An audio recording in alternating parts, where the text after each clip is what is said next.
Olá, está começando agora o Justiça para Todos. Confira os destaques de hoje.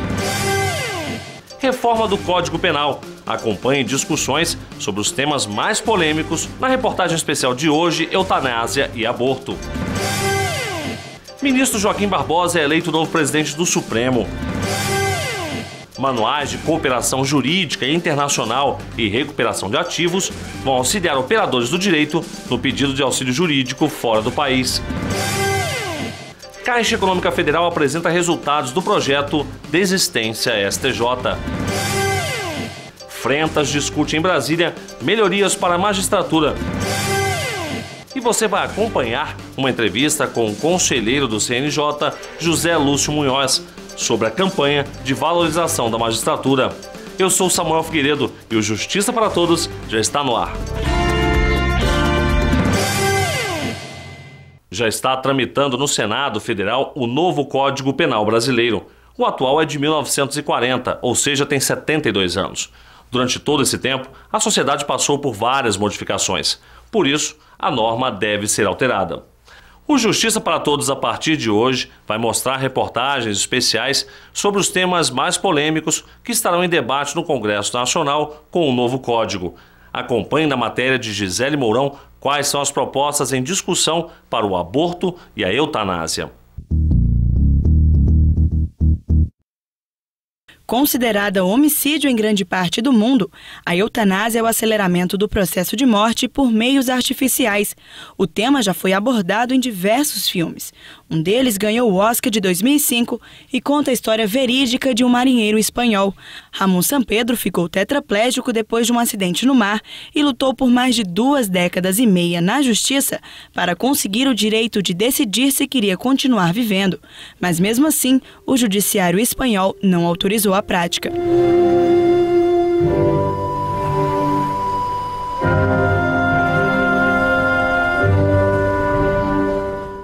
Diferentemente da Espanha, em alguns países europeus e no Uruguai, a prática é aceita. Há 10 anos, a Holanda e a Bélgica liberaram a eutanásia. Na Suécia, é autorizada assistência médica na hora da morte. Já na Suíça, o país tolera, mas o médico apenas administra a dose letal e é o paciente quem deve pegar e tomar o medicamento para não caracterizar homicídio. Além disso, o doente terminal tem que deixar claro que não quer mais viver. No Uruguai, a prática chamada de homicídio piedoso é liberada pela justiça, mas somente nos casos em que o doente tenha pedido. E você, é a favor da eutanásia? Eu, pessoalmente, se em determinada situação eu tivesse numa situação dessa, eu preferia que a minha família autorizasse, no caso, entendeu? Mas assim, eu acho que é uma questão muito pessoal. Se a pessoa quiser fazer eutanásia e tiver isso documentado de alguma forma, eu acho que pode ser até feito, se for uma vontade da pessoa. Mas é um procedimento que muitos colocam como não ético. Então, eu acho que tem que ser melhor discutido, tem que ser melhor abordado por todos os grupos para poder tomar uma decisão melhor em relação a isso. Eu acho que as pessoas não têm que ficar sofrendo assim, até se compadecer numa cama, até se degenerar numa cama. Eu sou a favor. Aqui no Brasil, a eutanásia está sendo discutida com a reforma do Código Penal. O anteprojeto, elaborado por 15 juristas em tramitação no Congresso Nacional, pretende manter a prática de eutanásia como crime com prisão de 2 a 4 anos. Mas o juiz pode deixar de aplicar a pena avaliando as circunstâncias do caso, bem como a relação de parentesco ou laços do agente com a vítima. O nosso código atual não trata especificamente sobre eutanásia. E a comissão entendeu por bem em criminalizar a conduta da prática de eutanásia. Agora, aqui é interessante que quando a gente fala que se criminalizou uma conduta, pode parecer que a comissão pretendeu endurecer o tratamento, mas na verdade é justamente o contrário.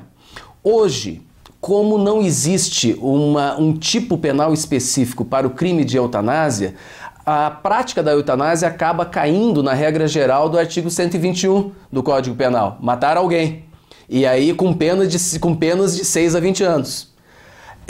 Quando se criminalizou a prática da eutanásia, se criou um tipo específico com pena mais branda para esta conduta, que me parece, ainda que haja esse entendimento da sociedade de que é uma conduta criminosa e que deve ser apenada, mas com um dolo muito menor do que aquele homicida que busca uma arma para matar o seu desafeto. É uma conduta, o homicídio piedoso, então merece um tratamento penal também diferenciado. Segundo o vice-presidente do Conselho Federal de Medicina, os médicos são contrários à prática de eutanásia. O médico não faz a prática da morte, o médico não faz eutanásia. O que os médicos defendem é a ortotanásia, que é uma conduta racional, coerente com a dignidade humana, com o direito de se morrer a própria morte. Em casos de pacientes com doenças irreversíveis, em estado terminal ou respirando com a ajuda de aparelhos, os médicos adotam outro método chamado de ortotanásia. Por exemplo, se o doente não quiser mais lutar pela vida, os aparelhos podem ser desligados. Com a reforma do Código, a prática pode ser liberada, consolidando o entendimento já defendido pelo Conselho Federal de Medicina na esfera ética. Quando há circunstâncias dessa ordem, de terminalidade do processo de morte e de irreversibilidade desse processo, o médico não atua e, não atuando, faz com que esse processo decorra naturalmente. Isto é ortotanásia. Então, neste caso, nós estamos descriminalizando esta conduta para que, até sob a ótica da liberdade de escolha, sob a ótica do próprio princípio da dignidade da pessoa humana, que não é sequer justo que alguém seja obrigado a manter outra pessoa numa sobrevida sem sentido, manter aparelhos ligados, quando a própria família ou a própria pessoa em vida tinha o entendimento de ter a dignidade de morrer naturalmente, independentemente dos métodos que a medicina hoje possui para manter a sobrevida de alguém. Outro tema muito polêmico que também começa a ser debatido com a reforma do Código Penal é o aborto. O que se discute é se a mulher que pratica o aborto, ela tem que ter um tratamento criminal, ela deve ser encarcerada, ela deve ser posta na cadeia, ela deve responder um processo criminal. Então foi sob esta ótica que a comissão se debruçou sobre o tema. Foi mantido a atual redação com algumas distinções. Há uma pequena diminuição no que diz respeito à fixação da pena para o crime de aborto. A morte, e há também sequelas irreversíveis em milhares de mulheres que praticam o aborto em clandestinidade. E geralmente são as mais pobres, as mais carentes. O que há no Código, em termos de proposta feita pela comissão que estudou esta reforma, é não a liberação do aborto, mas um maior espectro, uma maior amplitude para a descriminalização do aborto. As discussões realmente são pertinentes e precisam ser feitas, repito, com ampla participação social. Acho que o que está aí no Senado é uma proposta. E os senadores, os congressistas, as casas legislativas vão discutir isso e utilizam-se de audiências públicas, onde a sociedade pode participar. A lei penal brasileira em vigência só permite o aborto em casos de estupro, anencefalia ou quando a mãe corre o risco de morrer. Mas para que a norma possa ser alterada, ainda precisa passar pela análise do Senado Federal, Câmara dos Deputados e, se aprovada, vai para a sanção da presidente Dilma Rousseff. A Frente Associativa da Magistratura e do Ministério Público da União, a Frentas, se reúne em Brasília para discutir melhorias para a carreira. As informações com a repórter Roberta Lindbergh.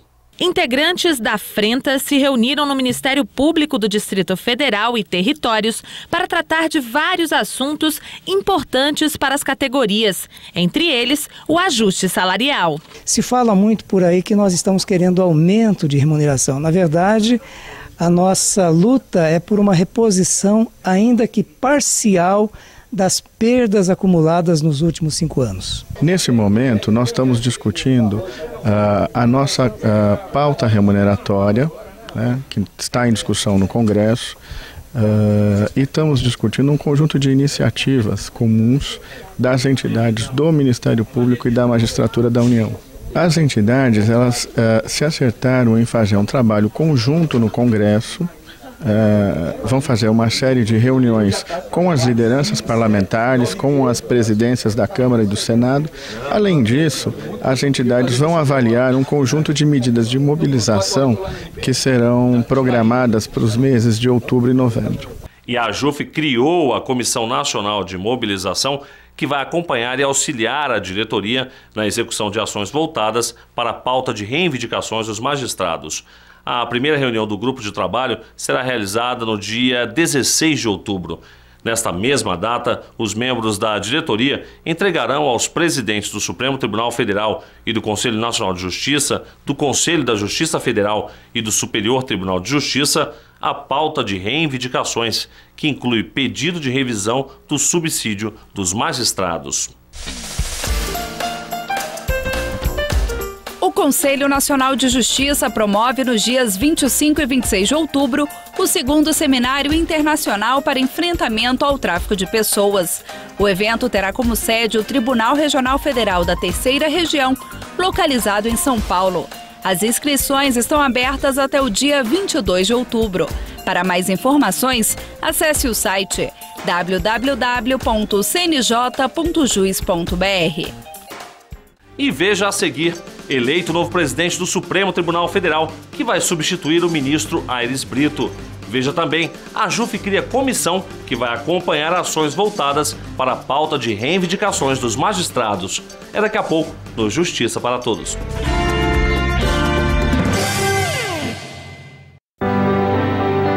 Pai. Oi, filho. Consegui o estágio que eu queria. Que bom, meu filho. Só que eu vou precisar de uns 2 ternos. Imprevistos acontecem, mas se você é cliente da Caixa, além das melhores taxas, agora tem o crédito com pausa. Quando você precisar, você pode adiar a parcela do seu empréstimo. É um respiro para você organizar suas contas. Quem compara, vem pra Caixa. Vem?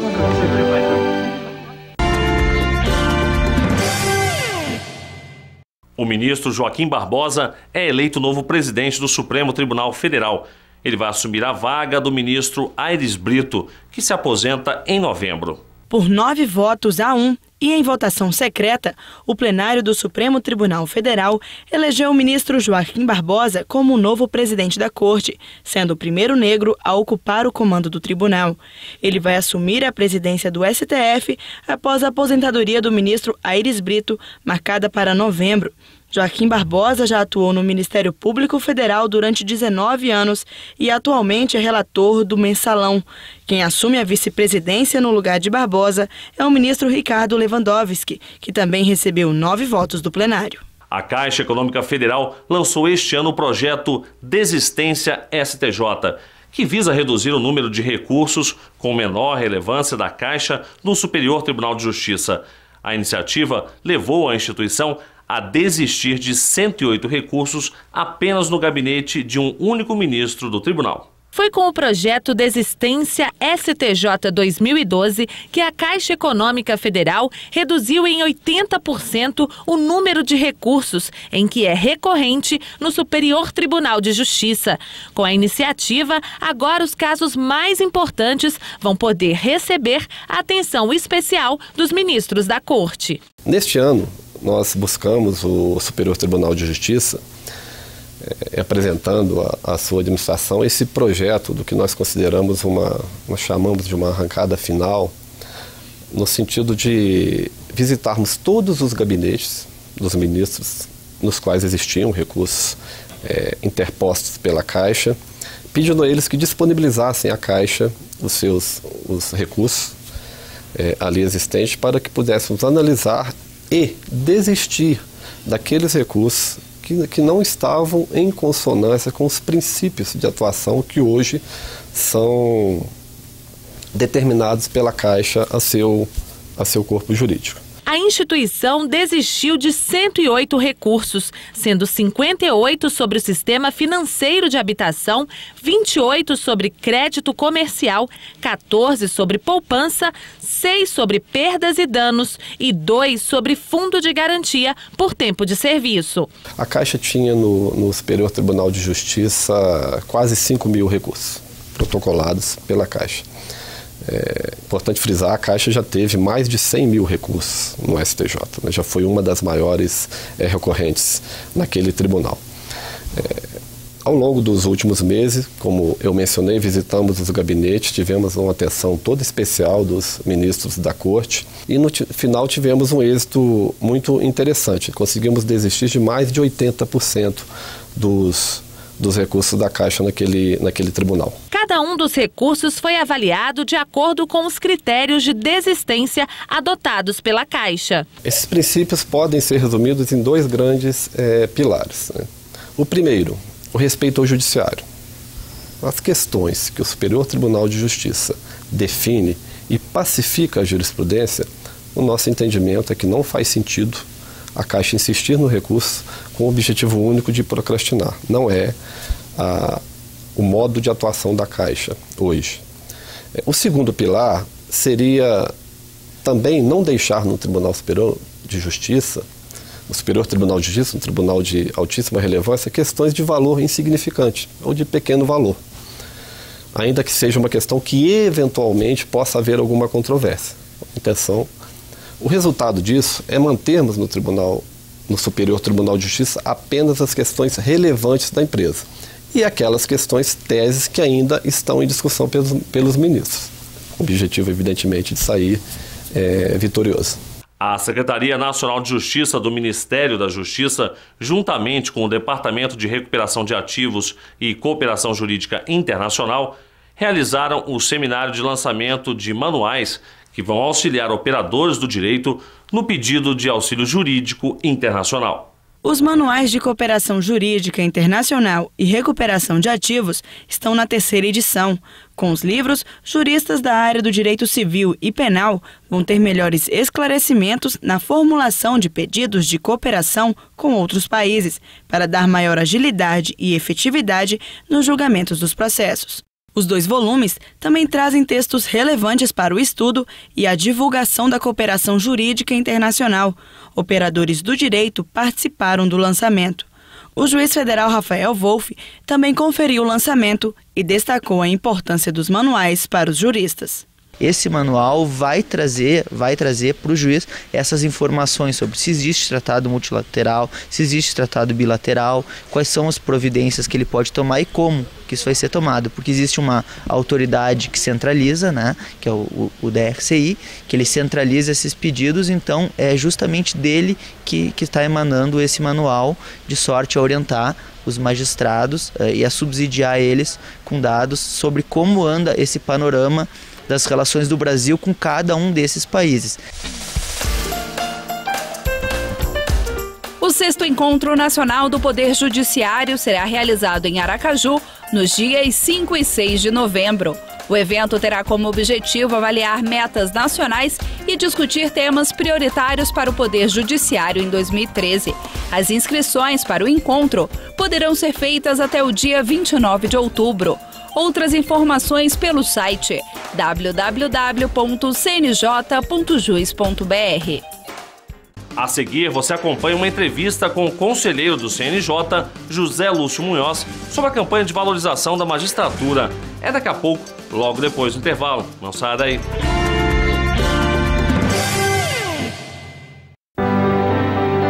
Pai. Oi, filho. Consegui o estágio que eu queria. Que bom, meu filho. Só que eu vou precisar de uns 2 ternos. Imprevistos acontecem. Mas se você é cliente da Caixa, além das melhores taxas, agora tem o crédito com pausa. Quando você precisar, você pode adiar a parcela do seu empréstimo. É um respiro para você organizar suas contas. Quem compara, vem pra Caixa. Vem?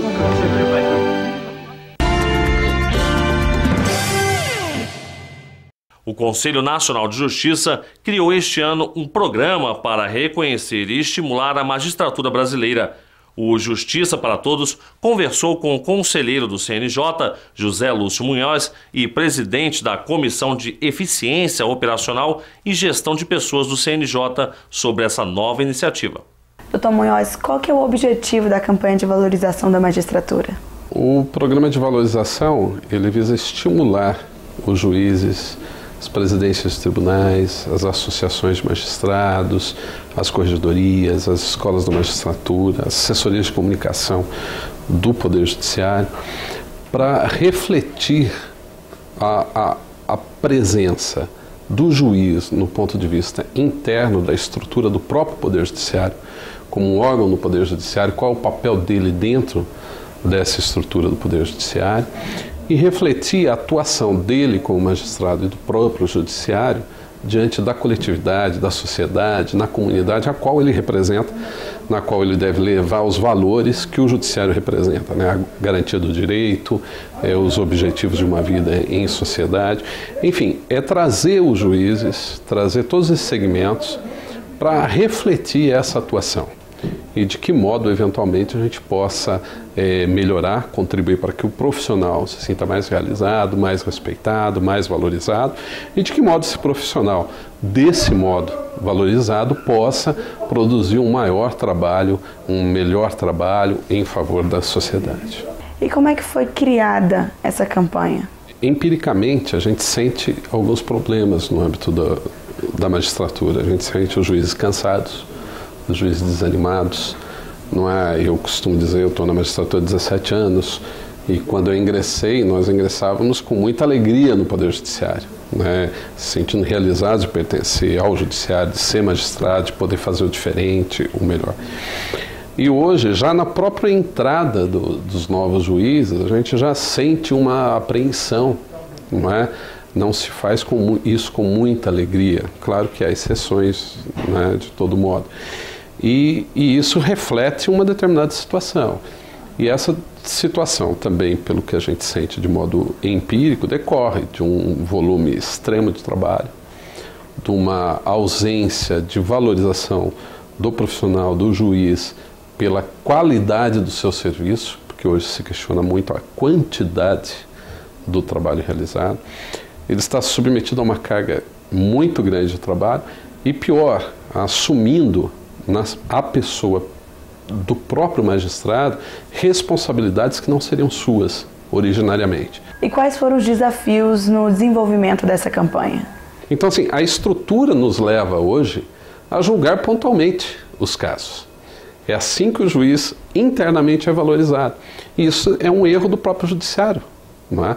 Então nós temos que tentar fazer uma alteração interna, nós mesmos, uma auto-revolução nesse sistema, de modo a propiciar uma intervenção qualitativa do juiz e não quantitativa. E, ao mesmo tempo, que essa atividade do juiz, desse modo, seja reconhecida internamente. Se nós dessemos uma comunicação qualificada, talvez essa comunicação permitisse uma mudança na sociedade e uma valorização também do juiz. Em quais estados ela já foi lançada? Resolvemos fazer 5 encontros regionais. Então, Sul, Sudeste, Centro-Oeste, Nordeste e Norte, não é? Já estamos praticamente no fim dessa primeira fase. E em cada uma dessas regiões, reunimos todos os estados, todos os órgãos do judiciário de todos os estados. Então, Sul, Rio Grande do Sul, Santa Catarina e Paraná, Justiça Militar, Trabalhista, Federal, Estadual, Eleitoral. E todos esses segmentos, com as escolas da magistratura, presidências de tribunal, corregedoria, associações de magistrados e assessorias de comunicação. A partir daí lançamos as reflexões, dividimos em grupos e a partir desse debate coletivo começaram a surgir ideias, sugestões, propostas, as quais serão consolidadas num seminário nacional que vamos fazer ainda até o final do ano. Na última semana foi a vez de juízes e desembargadores da região norte debaterem mecanismos de valorização da magistratura. Parte das propostas discutidas pelos magistrados poderá ser contemplada em atos administrativos do Conselho Nacional de Justiça. E o Justiça para Todos de hoje termina aqui. Obrigado pela sua companhia e até o nosso próximo encontro.